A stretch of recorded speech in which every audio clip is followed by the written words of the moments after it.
ይህ የምፅዓቱ አዋጅ ነጋሪ አገልግሎት ወቅታዊና ዕለታዊ ወጎችን በማቅረብ ትንታኔ የምንሰጥበት የተለያዩ እንግዶችንም በመጋበዝ የምናቀርብበት መድረክ ነው። መረጃዎችን ያጠናከረ ይዞልን የሚመጣው ፓስተር አለማየሁ ነሙ ሲሆን ፕሮግራሙን የመራና መሰናዶውን ኤዲት በማድረግ ወደ እናንተ የሚያቀርበው ይልቃል አስራት ነው። መልካም ጊዜ። ሻሎም ውድ የምፅዓቱ አዋጅ ነጋሪ አድማጮቻችን እንዴት ውላችኋል? ዛሬ እንግዲህ ዕለተ ማክሰኞ ነው። የማክሰኞን ደግሞ መረጃ ወደ እናንተ ለማምጣት ከፓስተር አለማየሁ ጋር ተገናኝተናል። መረጃዎችን ደግሞ እንደተለመደው ደግሞ አሰባስቦ ይዞልን መጥቷል።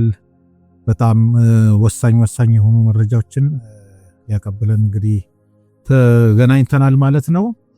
ዓለማችን በአሁኑ ሰዓት በከፍተኛ ውጥረትና አወዛጋቢ የሆኑ ክስተቶች እየተሰማባት ይገኛል።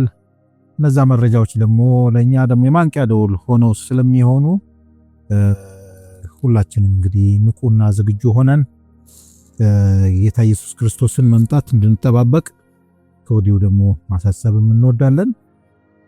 መልካም ጊዜ እንዲሆንላችሁ እመኛለሁ። ይልቃል አስራት ነኝ ከምፅዓቱ አዋጅ ነጋሪ አገልግሎት። ውድ አድማጮቻችን መግቢያ ላይ እንደተናገርኩት እንግዲህ ዓለማችን በጣም ከምን ጊዜውም በላይ ውጥረቱ እና ትኩሳቱ እየጋለ እየፋመ መጥቷል።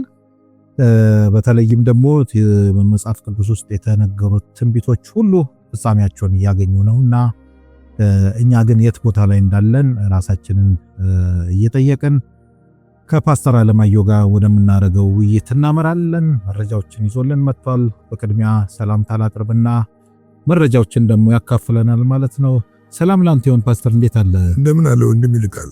ማታ እንደተገናኘን ነውና እንግዲህ በጣም እየተሰሙ ያሉ ጉዳዮች አሳሳቢ የሆኑ መጥተዋልና እስኪ እንግዲህ መረጃህን ደግሞ ለኛ ደግሞ አጋራል። እንግዲህ ዓለም የፖለቲካ ሁኔታ እየተለዋወጠ ነው ያለው።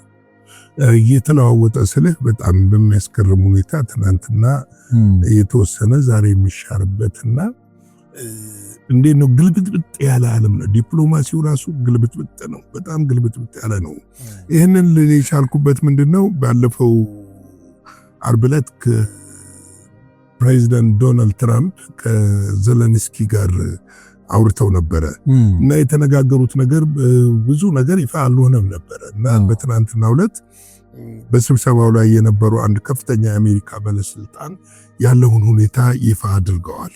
እንግዲህ ያለው ነገር ምንድነው? ዶናልድ ትራምፕ ለአውሮፓውያኖች ነው ከፍተኛ ማስጠንቀቂያ እየሰጡት። ፑቲን የሚያቀርበውን ቅድመ ሁኔታ የማትቀበሉ ከሆነ ፑቲን ያጠፋችኋል ብለዋቸዋል። አስገራሚ ንግግር ነው ሁኔታው። ምክንያቱም ጦርነቱን ለማቆም የሚያቀርቡትን ቅድመ ሁኔታ የማትቀበሉ ከሆነ ያጠፋችኋል ብለዋል። እንግዲህ ምንድነው ቅድመ ሁኔታ የሚለውን ነገር ስንመለከት ደግሞ ቅድመ ሁኔታ ያቀረቡት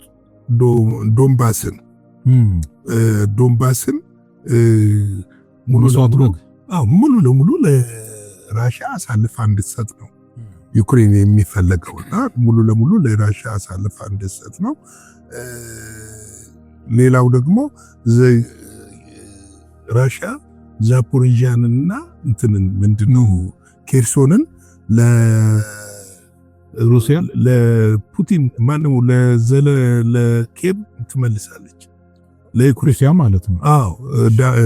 ዶንባስን በተለይም እነዚህ ምንድነው የራሽያኛ ቋንቋ ተናጋሪ የሆኑትን ሀገሮችን ነው እነሱ እንግዲህ ማለት ያለባቸው። ይሄንን ማሰጡ ከሆነ ፑቲን ያጠፋቸዋል የሚል ነገር ነው ያሉት። እንግዲህ አንድ የአውሮፓውያኖቹ በተለይም ደግሞ በቡዳፔስት ሃንጋሪ የሚደረገውን የሁለቱም ግንኙነት እየተቃወሙ ይገኛሉ። ቡዳፔስት ሃንጋሪ የአውሮፓ ከተማ ነው፣ ፑቲን የአውሮፓን ከተማ መርገጥ አይችሉም የሚል ነገር አንስተዋል እና እንደውም እሳቸው መገኘት የነበረባቸው ፕሬዝዳንቱ ዘሄግ ነው ብለዋል። ዘሄግ ነው ብለዋል። እንግዲህ ቀጠሮ እስካሁን አልተያዘም። የተያዘው ቀጠሮ በሚያዝበት ሰዓት በቡዳፔስት ተገኝተው እንደሚወያዩ ታውቋል። ይሁን እንጂ አውሮፓውያን ሌላ ቅድመ ሁኔታ አስቀምጠዋል። ይህም ቅድመ ሁኔታ ምንድነው? ቡዳፔስት ላይ በሚደረገው የሁለቱ ሀገር መሪዎች ዩክሬን መገኘት አለባት የሚል ዩክሬን መገኘት አለባት የሚል ነገር አንስተዋል። እንግዲህ ዩክሬን ቡዳፔስት ላይ የዩክሬን መሪ ቡዳፔስት ላይ ይገኛሉ አይገኙም? መንጋሪ ማለት ነው። አዎ ምንም የወጣ ነገር የለም። ግን አውሮፓውያን አሁንም ጦርነቱ እንዲፈታ አለመፈለጋቸውን እያመለከቱ ነው ያሉት። ጦርነቱ እንዲፈታ አለፈለጉ። ስለዚህ ጦርነቱ ምን እንዲሆን ይፈልጋሉ? እንዲራዘም ይፈልጋሉ። ሩሲያ መዳከም አለባት። እነሱ ሳቢ እንዴት ነው የምታዳክመው? ወንድ ቢልቀር እነሱ የሚያስቡት እንደዛ ነበር። ግን ውጤቱ ደግሞ የተገላቢጦሽ ነው። ዘለጠ ኃይሏ በጣም እየተጠናከረ ነው የመጣው። አዎ በዓለም ቁጥር 2 ወታደራዊ አቋም ያላት ነው። ወታደራዊ እንደውም ቤንያሚን ተረካ እየተባለ አዎ በዓለም ቁጥር 1 የኒኩለር ባለቤት ነች። ምኑ ነው? አንደኛ በወታደራዊ ብስለትና ልምድ በውጊያ ስልትም ራሽያ ላይ ሊደርሱባት አይችሉም። እውነት ነው። ዋሪየሮች ናቸው ራሽያኖች። አሁን ራሱ ውስጥ ያስብ ከ30 አገር ጋራ ነው እየተዋጉ ያሉት። 30 አገርን ገትረው መያዝ መቻላቸው የኢኮኖሚ ጫና አድርገባቸው ነዳጅ እንዳይሸጡ ብዙ ነገር አድርገ እንዴት ነው ይሄ ሁሉ ፋይናንሳቸውን ይዘህ ወደ ስንት $100 ቢሊዮን ተይዞባቸዋል ቤልጂየም ውስጥ። ስለዚህ ይሄ ሁሉ ተይዞባቸው እንትን ይላሉ። ነገር ግን አሁን ላይ የዶናልድ ትራምፕ መለዋወጥ ግን በጣም አስገራሚ ይሆናል። በተለይም ደግሞ የሚገርም በተባበሩ መንግስታት ድርጅት ዶናልድ ትራምፕ ባደረጉት ንግግር ሩሲያን የወረቀት ነብር ነች ብለው ነበር። አንድ ጊዜ የወረቀት ነብር ነች ብለው ነበር። ይሄ ብቻ አይደለም፣ ዩክሬን ሩሲያን ታጠፋታለች ብለዋል። ያው የተያዘውን ግዛት ሁሉ ታስለቅቃለች ብለው ነበር። ድጋፍ እንደሚያደርጉም ተናግረው ነበር። ነገር ግን ዘለንስኪ ያንን ሰፍ ብለው ሄደው የቶም ሃክ ሚሳኤል ማግኘት አልቻሉም። አንሰጥም ነው ያሉት። አንሰጥም ለኛም ተርፋል ብለው ያስፈልገናል። ማስፈልግ ብቻ ሳይሆን አጸፌታው ደግሞ ከባድ ነው የሚሆነው። እሱም አንድ ነገር ሆኖ ግን ለኛም ያስፈልገናል ብለው ምክንያት አድርገው እንተናል። አዎ አሁን ምንድነው ዶንባስን ልቀቅ፣ ሌላውስ ዛፖሪዥያና ኬርሶንን ይመለስልህ፣ በዚህ ተስማማ እያሉት ነው። ዩክሬን ግን ከዛ ወጥቶ ጠብታ ምንድነው አንዲት ክንድ መሬት አንሰጥም እያለ ነው። አሁንም እስከ መጨረሻ እንፋለማለን እያለ ነው። ሩሲያ ደግሞ እየገፋች ነው የመጣችው። እንዴ ብዙ ወደፊት እየገፋች ነው የመጣችው። እንግዲህ በዚህ አሁን ቡዳፔስት ላይ በሚደረገው ስብሰባ ስምምነት የማይደረስ ከሆነ ምናልባትም የዩክሬን ነገር የሚያበቃላት ይሆናል። ምክንያቱም አሁን ምንድነው የሚባለው መሰለ የአህያ ባል ከጅብ አያስጥልም ይላሉ እና ሊያስጥሏት አይችሉ፣ ለራሳቸው ነው የሚተርፉት። ስለዚህ አሁን መፋጠጡ ከዩክሬን አልፎ ከአውሮፓውያን ጋር ነው ማለት። አዎ አሁን ወደ ዋናው ነው የሚሄዱት። አሁን ምን መሰለ አሜሪካ እጇን ታወጣለች ከዚህ ውስጥ። ራሻ በዚህ ሐሳብ ከተስማማች አልሰጥም ትላል። አዎ ያቆማሉ ድጋፋቸው፣ መረጃ መስጠትም ያቆማሉ። እንግዲህ የሚጋፈጡት ሩሲያና አውሮፓውያን ይሆናሉ ማለት ነው። በዚህ ጊዜ ደግሞ ከፍተኛ ውድቀት ነው አውሮፓ ላይ የሚደርሰው። የኢኮኖሚ ውድቀት ይደርሳል፣ የፖለቲካ ውድቀት ይደርሳል። ትልቅ ችግር ውስጥ ነው አውሮፓውያኖች ሊገቡ የሚችሉት። ስለዚህ ያ እንዳይሆን ይሄንን ሐሳብ ማቅረባቸውንና በዚህ ሐሳብ ላይ ዘለንስኪን እየገፉት እንደሆነና ዘለንስኪ ወደ ሀገሩ የተመለሰው በጣም አዝኖና በጣም ተበሳጭቶ ነው የተመለሰው የሚለው ነገር አሁን ላይ እየተዘገበ የሚገኝ ጉዳይ እንደው ፓስተር እንደው ይሄ ነገር እንደው ያው ፖለቲካውን ነው ወደፊት አምጥተን የገለጽነውና እንደው መንፈሳዊ ለዛውን ደግሞ ስናንጸባርቅ አሁን የሚታመነው እኔም በግሌ የምማምነው ብዙም የስካቶሎጂ ወይ ደግሞ የስነ ፍጻሜ ምሁሮች እንደሚያምኑት ሐሰተኛው ክርስቶስ የአይሁድ ደም ይኑረው እንጂ የሚወጣው ከአውሮፓ ነው ተብሎ ይታመናል። እና አሁን አንተ ቅድም ስትናገር እንደው ተዝ ስላለኝ ነው አውሮፓውያን ውድቀታቸውን እያመቻቹ ነው ስላልክ እንደው ይሄ ነገር ሄዶ ጎሉ ሐሰተኛው ክርስቶስ ወደፊት እንዲመጣ ነው መቼም እየተጠበቀ ያለው። እና አሁን በዚህ መሃል ነው እንደው ባንተ ምልከታ በዚህ መሃል ብቅ ሊል ይችላል ብለህ ታስባለህ ወይስ የመካከለኛው ምስራቅ ፖለቲካ እየፋመ ሲሄድ ነው? በየትኛው ሳይድ እንደው ትገምታለህ? እንግዲህ ምን መሰለ የዓለም መተራመስ የአውሬውን መገለጥ የሚያመለክት ነው። የትንቢቱን ፍጻሜ የሚያመለክት ነው። ለምሳሌ ጢሞቴዎስ ላይ እንደሚናገረው ምዕራፍ 3 ሁለተኛ ጢሞቴዎስ ምዕራፍ 3 ቁጥር 1 ላይ እንደሚናገረው የሚያስጨንቅ ዘመን በመጨረሻው ጊዜ የሚያስጨንቅ ዘመን ይመጣል ይላል። እንግዲህ ይሄ የሚያስጨንቅ ዘመን የሚቆም አይደለም የሚሆነው፣ እየጨመረ ነው የሚመጣው። ቀኑ በቀረበ ቁጥር ክፋት እየጨመረ ይመጣል። ገብቶሃል? አመፃ እየጨመረ ይመጣል። ጦርነት እየጨመረ ይመጣል። ቀውሶች፣ ኢኮኖሚ ቀውሶች እየጨመረ ይመጣል። ይሄ የሞራል ውድቀት እየጨመረ ይመጣል። እነዚህ ነገሮች የሚጨምሩበት ምክንያት ለምንድን ነው ብለህ ብትለኝ የክርስቶስ ኢየሱስ መምጣትን አመልካች ናቸው። ግን ከዛ በፊት አውሬውን ዓለም እንዲቀበለው እኔ መሲህ ነኝ ብሎ እንዲቀበለው እነዚህ ነገሮች መፋፋም አለባቸው። ልክ ተፋፍመው የሆነ ስቴፕ ላይ ሲደርሱ ልክ መቅደሱ የዛን ጊዜ ቤተክርስቲያን ላትኖር ትችላለች። መቅደሱ ተሰርቶ ሲያልቅ ልክ መሲህ ነው ብለው አይሁዶች በእልልታና በሆታ በፌሽታ ሲቀበሉትና በመቅደሱ ሲያነግሱት ከዓለም ሀገራት ጋር ሁሉ ጽኑ ቃል ኪዳን ያደርጋል። ጦርነት ይቆማል።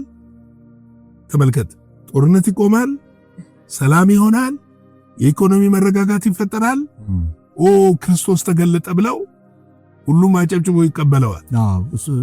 መቅደሱ ከመምጣቱ በፊት ነው እሱ ይህንን አዌርነስ ወይ ደግሞ ዓለምን እያስደመመ መምጣት ያለበት ይመስለኛል። ቀደም ማለት አለበት። አይ እንደሱ አይደለም። ምንድነው መሰለ ክስተቱ የሚሆነው ድንገት ይሆንና ለዓለም ድንገት ነው ግን ለመንፈስ ለጨለማው ዓለም ግን ድንገት አይደለም። የተዘጋጀበት ነው። ነገር ግን ምንድነው የሚሆነው መሰለ ድንገት በሚመስል ለኛ በሚመስል ነው። እኛ የለንም ግን አግሪመንቶችን፣ ስምምነቶችን፣ ሰላሙን ያነግሰዋል። ያን ጊዜ ምንድነው የሚሆነው መሰለ አይ መሲህ መጥቷል ልንቀበለው የሚለው ነገር የለም ይባላል። ምክንያቱም ይሄ መሲሁ እኮ ኢንተሌክቹዋል እኮ ነው። በኢኮኖሚውም በወታደራዊም በሁሉም ጠበብት ነው። ነገሮችን የሚፈታበት ጥበብ አለው። ምክንያቱም መጽሐፍ ቅዱስ ሲናገር ምን ይላል? ሕዝቅኤል ውስጥ እሳቱን ከውስጡ አወጣ እንጂ ጥበቡን አልወሰደበትም። እሳቱን ነው ከውስጡ ያወጣው። ስለዚህ እኮ ነው ዲሲቨር የሚባለው አታላይ የሚለው ነገር ኤፌሶ ምዕራፍ 6 ቁጥር 1 ላይ ዲሲቨር ይለዋል፣ አታላይ ይለዋል፣ ሸንጋይ ይለዋል። ይሄ ማለት ምን ማለት ነው? ስራው የመሸንገልና የማታለል ነው። በቀላሉ ዲሲቭ የማድረግ ችሎታ አለው ማለት ነው። ስለዚህ ይሄ ነው። ሌላው እዚህ ጋር ትንሽ ሊጨምር ፈልገው ትናንትና ማታ እስከ ዛሬ ማለዳ ድረስ ሚዲያው ወጥሮ ያዘው ዶናልድ ትራምፕ ለሶስተኛ ጊዜ ግድያ ሙከራ ሊደረግባቸው እንደነበረ ተሰምቷል። እሳቸው የሚሳፈሩበት ኤርፎርስ ዋን አየር ማረፊያ ቅርበት ላይ የሆነች ማማ የተዘጋጀ ማማ ተገኝቷልና ይህንን ኤፍቢአይ እየመረመረ ነው ያለው። እንግዲህ የአሜሪካም ቀውስ አገር ውስጥ ያለው ቀውስ በጣም እየተፋፋመ ያለበት ሁኔታ አለ። እንግዲህ በዓለም ላይ ያለው ነገሮች እንደዚህ ነው የሚሆኑትና ምንድነው እኛ ማድረግ ያለብን ስንል መዘጋጀት ነው። ሌላ ምንም እንትን አይደለም። መጸለይ ያለብን ከእግዚአብሔር ጋር መጣበቅ አለብን። በዓለም ነገር መወሰድ የለብንም። ልባችንን መመለስ አለብን። ስራችንን እየሰራን ኑሯችንን እየኖርን ህይወታችንን እየቀጠልን ነገር ግን እርሱ እስኪመጣ ድረስ በመንፈሳዊ ህይወታችን ዝግጁ ሆነን ቤተክርስቲያንን እያገለገልን የሚያመልከውም እያመለከ የሚሰጠውም በልግስና እየሰጠ የጌታ ቃል እንደሚለው እየኖረ እስከ ፍጻሜ ድረስ መጠበቅ አለብን ብዬ እላለሁ። ዓለም ላይ የሚሰሙት በየጊዜው የሚያስደንቅ ነው። ምሽት ላይ በሌላ ዜና እንገናኛለን። ለዛሬ ቀር ያለኝ ይህንን ይመስላል። የጌታ ጸጋ ሰላም ከሁላችሁ ጋር ይሁን። ሻሎም። እግዚአብሔር አብስቶ ይባርክ ፓስተር። በጣም እንግዲህ ወሳኝ የሆነ መረጃን ያቀበልከን፣ ዓለማችን ምን አይነት ክስተቶች እየተከናወኑ እንደሆነ ፍንትው ያለ መረጃን ያቀበልከን። በተለይ የዶናልድ ትራምፕ እንደዚህ አይነት ሙከራ መደረጉ ያው የእግዚአብሔር አጀንዳ አስፈጻሚ ናቸው ብዬ እኔ በግሌ ያምናለሁ። እግዚአብሔር ያላለው ነገር አይፈጸምምና ስለዚህ ያው እንግዲህ ጸሎትም ያስፈልጋል። በዓለማችን ብዙ ቀውሶች እንዲሆኑ ሰይጣን በትጋት እየሰራ ይገኛል። እኛ በጸሎትም ራሳችንን በማዘጋጀት ጌታ ኢየሱስ ክርስቶስን መምጣት መጠባበቅ ይኖርብናል ብለን የወትሮን ምክር እንለግሳለን። ውድ አድማጮቻችን እንግዲህ የማክሰኞ የቀን መረጃ ይህንን ይመስላል። ምሽት ላይ ደግሞ እንዲሁ ተመልሰን በሌላ መረጃና መልእክት ተመልሰን እንመጣለን። እስከዚያው ድረስ የእግዚአብሔር ምሕረት ቸርነት ከኛ ጋር እንዲሆን እንመኛለን። ሻሎም። ለዛሬ ይዘን የመጣነው ወቅታዊ መረጃ ይህንን ይመስል ነበረ። በሌላ ጊዜ በሌላ መሰናዶ እስከምንገናኝ ሰላም ለእናንተ ይሁን።